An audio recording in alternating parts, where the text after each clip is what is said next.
बाढ़ की दस्तक के बीच कटिहार के लोग जो हैं वो दोहरे संकट के डर से डरे हुए हैं। एक तरफ महानंदा नदी के जलस्तर में वृद्धि की वजह से लोगों को डर सता रहा है, वहीं दूसरी तरफ कटाव की वजह से विस्थापन इन लोगों के लिए एक बड़ी परेशानी का सबब इस वक्त बन गई है। तस्वीरें आपके टीवी स्क्रीन पर हैं, जहां पर कटिहार के लोग जो हैं वो महानंदा नदी के जलस्तर के बढ़ने के साथ ही एक बार फिर से विस्थापन के डर से डरे और सहमे हुए हैं। इनका कहना है कि बाढ़ पूर्व जो तैयारियों का दावा किया जाता है वो तैयारियां मुकम्मल नहीं होती हैं और एक बार फिर से उनका आशियाना जो है वो इसमें विलीन होने के कगार पर है। अब अपने हाथों से लोग अपने आशियाने को तोड़ रहे हैं और दूसरी जगह पर जाने की व्यवस्था साफ इनके चेहरे पर नजर आती है। दो तस्वीरें आपके टीवी स्क्रीन पर, जहां पर लोग अपने घरों को खुद ही तोड़ रहे हैं। जो कुछ समेटा जा सकता है उसे यहां से लेकर दूसरी जगह पर जाने के लिए विवश हैं ये लोग। वहीं दूसरी तरफ देखिए किस तेजी से यहां पर कटाव की वजह से खेत खलियान मकान सब कुछ इस महानंदा नदी की भेंट चढ़ती हुई। अभी जो है क्या हो रहा है? देखिए सर, आज 3 दिन से कटाव यहाँ पे जारी है। अब तक कोई पदाधिकारी जो है महानंदा वाला कोई यहाँ पे झांकने वाला नहीं आया है।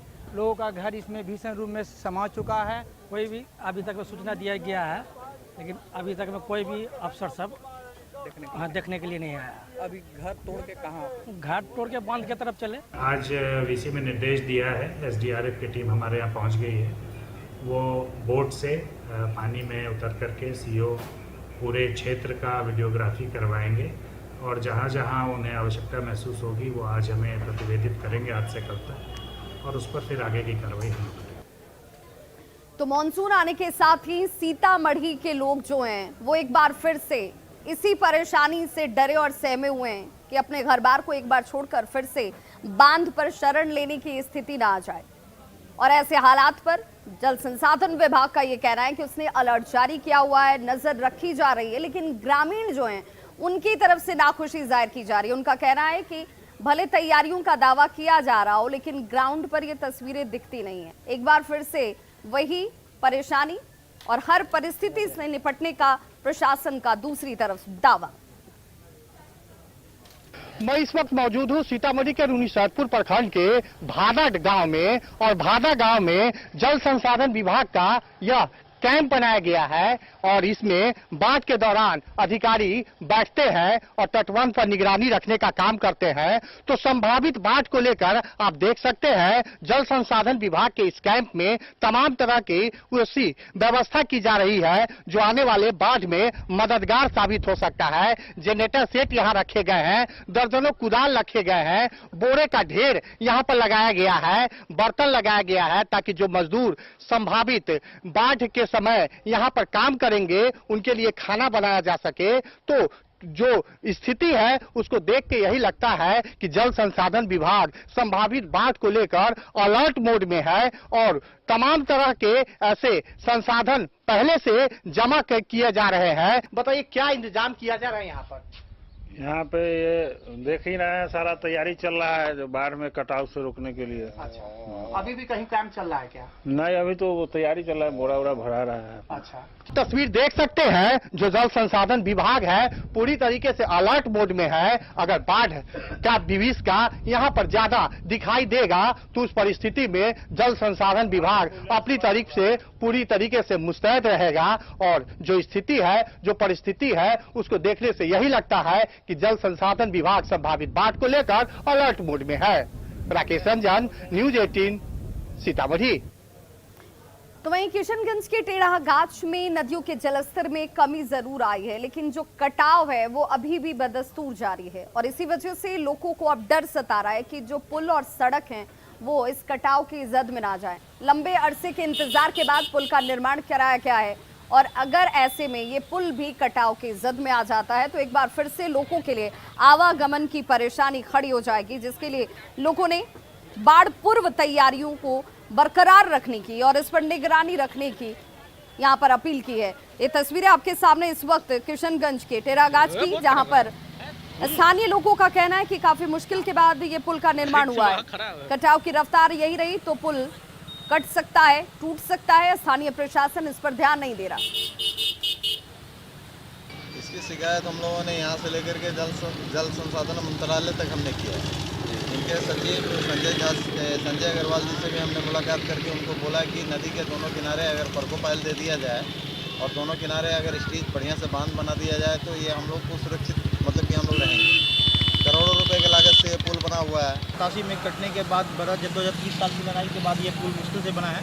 और अभी देख लीजिए कि ये नदी को दिखाइए, नदी की तरफ नदी देख रहे हैं कि भयंकर कटिंग कर रहा है, लेकिन प्रशासन की तरफ से कोई भी ध्यान अभी तक नहीं है। कोई भी बचाव रोधक काम अभी नहीं किया जा रहा है। अच्छा, ये अगर कट जाता है तो कितना नुकसान होगा टेरागाछ के लिए? ये देखिए, टेरागाछ तो सबसे पहले टापू में तब्दील हो जाएगा। अगर कहीं भी अगर आपको जाना है तो ये पुल का ही सहारा लेना पड़ेगा। और अब बात जेपी गंगा पथ की कर लेते हैं, जहां पर बहुत जल्द 4 जगहों पर पार्किंग की व्यवस्था की जाएगी। साथ ही साथ आपको बताते चलें कि पीएमसीएच जाने के रास्ते में यहां पर बैरिकेडिंग के साथ साथ चेक पोस्ट की भी बात कही जा रही है। बहुत जल्द इसे बनाया जाएगा। पटना डीएम डॉक्टर चंद्रशेखर सिंह और एसएसपी पटना ने जेपी गंगा पथ का मुआयना किया और ज्यादा जानकारी दे रहे हैं हमारे सहयोगी अमित कुमार। जेपी गंगा पथ पे 4 जगहों पे जो है वो पार्किंग बनेगी और इसको लेकर के पटना के जिलाधिकारी, एसएसपी समेत तमाम वरीय अधिकारियों ने गंगा पथ का निरीक्षण किया और निरीक्षण के दौरान जो है वो ये तय किया गया है कि जेपी गंगा पथ पे 4 जगहों पर जो वाहन आएगी जाएगी इसको लेकर के पार्किंग की व्यवस्था की जाएगी। और साथ ही साथ जो जेपी गंगा पथ से पीएम से जाने वाली जो रास्ते हैं इन पर चेक पोस्ट भी बनेगी। तो चेक पोस्ट बनने की कवायद जो है वो तेज होगी जल्द ही। और ये कहा जा रहा है कि ये तमाम जो एहतियाती कदम हैं वो इसलिए उठाए गए हैं ताकि लोगों को सहूलियत हो, सुविधा हो, किसी तरह की जो घटना है वो ना हो। इसको लेकर के पहले ही ये तय किया गया है कि तमाम जो ये गंगा पथ है इस पर सीसीटीवी कैमरे भी लगाए जाएंगे, 8 मार्च जो है वो भी लगाए जाएंगे और लोगों को लगातार अवेयर भी किया जाएगा। तो लोगों को जो है सुरक्षित रखने के लिए ये व्यवस्था जो है वो की जा रही है। लोगों को अवेयर भी किया जा रहा है कि आप जो है स्पीड लिमिट में ही गाड़ियां चलाएं और जो लोग हैं वाहनों को यहाँ पे पार्क कर सकें। जब वो आए अपने परिजनों के साथ घूमने इस पथ पे तो उन्हें किसी तरह की समस्या ना हो, इसलिए 4 पार्किंग स्थल का भी चयन किया गया है। जल्दी पार्किंग बनाई जाएगी। साथ ही साथ जो है वो चेक पोस्ट भी बनाया जाएगा लोगों को जो है कंट्रोल करने के लिए, कार्रवाइयाँ करने के लिए। कैमरा पर्सन दीपक के साथ अमित कुमार, न्यूज 18 पटना। और बुधवार की रात मुंबई के बांद्रा पश्चिम में शास्त्री नगर में एक मकान जो है वो गिर जाती है, जिसकी वजह से 2 लोगों की मौत हो गई, 16 लोग जख्मी हुए हैं। बताया जा रहा है कि 5 लोग इस हादसे के बाद से गायब बताए जा रहे हैं, जो कि बिहार के छपरा के रहने वाले हैं। इन लोगों को लेकर के तलाश जारी है। बीएमपी का ये कहना है कि इन लोगों को पहले ही मकान को खाली करने के लिए निर्देश दिए गए थे, लेकिन इन लोगों ने मकान खाली नहीं किया। अचानक से ये मकान गिरी है। रिहायशी इमारत गिरने की वजह से 2 लोगों की मौत हो गई, जबकि 16 लोग घायल हुए हैं।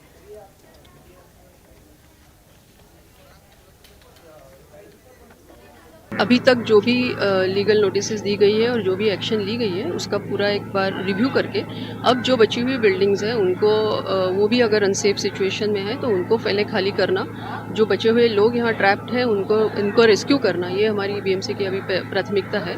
और उसके बाद जो भी लीगली पॉसिबल है इस बिल्डिंग को डिमोलिश करने के लिए या रिपेयर करवाने के लिए वो एक्शन वार्ड ऑफिस की तरफ से ली जाएगी। कॉल मिला, हमारा फर्स्ट टर्नआउट जो अधिकारी इधर आया है उन्होंने पहले 3 आदमी को निकाला। वो 3 आदमी से एक आदमी इधर आदमी आया है, वो बोल रहे थे करीबन 25 से 30 लोग रहेंगे। हमने रात तक वो 3 पकड़ के 10 निकाले और अभी एक जिंदा आदमी और एक निकाला 12 और 5 आदमी और अंदर दिख रहे। उनका रेस्क्यू ऑपरेशन कैविटी करके हमने निकाला। तो मुंबई के कुर्ला में भवन गिरने की वजह से 2 लोगों की मौत हुई है, 16 लोग जख्मी हुए हैं। और बिहार के छपरा के चैनपुर हर्राटा के रहने वाले 5 मजदूर लापता बताए जा रहे हैं। जैसे ही इस हादसे की जानकारी गांव में पहुंचती है, गांव में इस वक्त मातम का माहौल छा गया है। परिजनों का रो रो कर बुरा हाल है। 5 मजदूर लापता बताए जा रहे हैं। 5 लापता लोगों में रामधार मांझी के पुत्र पप्पू पासवान, राहुल पासवान और बिरजू पासवान, भोला बांसफोड़ के पुत्र अजय बांसफोड़ और गुड्डू बांसफोड़ शामिल हैं, जबकि चैत बांसफोड़ और संजय मांझी का इलाज इस वक्त घायल अवस्था में मुंबई में जारी है।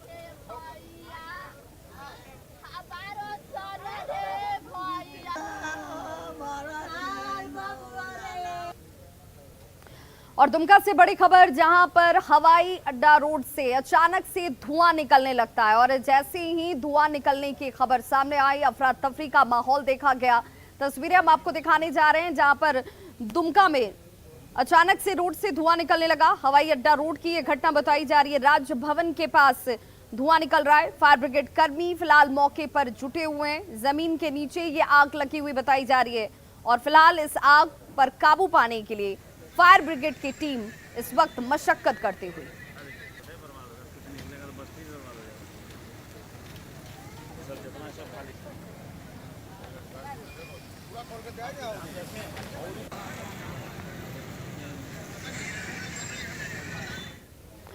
और अगली खबर राजधानी पटना से है, जहां पर टीटी अभ्यर्थी जो कि उर्दू में टीटी की परीक्षा को लेकर के बहुत आशान्वित थे, उनकी तरफ से प्रदर्शन किया जा रहा है। इन लोगों ने रसूल बलियावी के आवास के बाहर जमकर प्रदर्शन किया है। एमएलसी हैं गुलाम रसूल बलियावी और इनके यहां जमकर प्रदर्शन किया जा रहा है। अभ्यर्थी रिजल्ट की मांग कर रहे हैं। अभ्यर्थियों ने जमकर नारेबाजी की है। गुलाम रसूल बलियावी के आवास पर नेम प्लेट को इन लोगों ने ईंटों से तोड़ दिया है। फिलहाल मौके पर कोतवाली थाना की पुलिस मौजूद है, जो इन अभ्यर्थियों को यहां से बाहर निकालने की मशक्कत करती नजर आ रही है।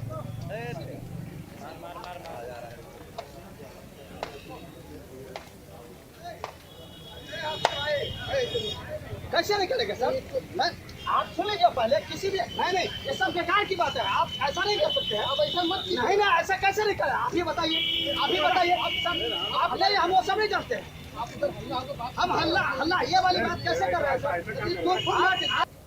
मीडिया हजारों सैकड़ों मरतबा आप लोगों ने प्रदर्शन को देखा और शांतिपूर्ण सिर्फ एक मांग को लेकर के कि 12,000 उर्दू बांग्ला टीईटी उम्मीदवार जिसको पास करके बिहार सरकार ने फेल कर दिया गया,